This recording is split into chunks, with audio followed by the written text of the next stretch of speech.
Qyteti i Rrëshenit u kthye sot në qendrën e pritjes së personave me aftësi ndryshe nga e mbar vendi, teksa i peshqvinj shqiptar zgjodhen mirëditën për shtektimin e shpresës në kuadër të vitit jubilar shpallur nga Vatikani. Mesha e shenjtë u drejtua nga i peshqvi Sapes Monsinjor Simon Kulli në prani dhe të i peshqvinjve të tjerë shqiptar.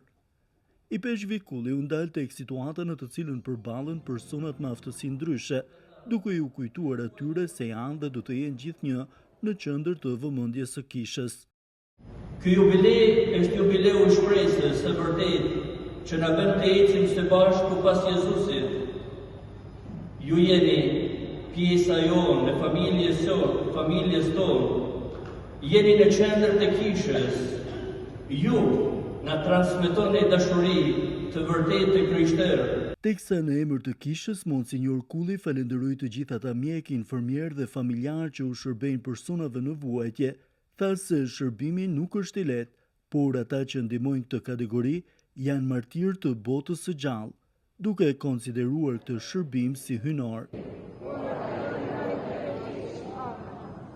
Nuk është e lehtë që ti shërbesh një të smurit.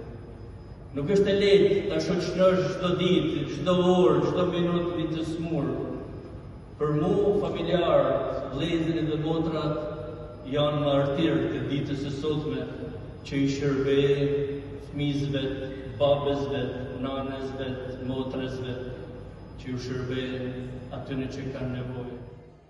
Ceremonit në kuadër të kësaj dite vijuan me aktivitete të ndryshme argëtuese, pjesë të cilave ishte dhe programi artistik me protagonist vetë personat me aftësi ndryshe.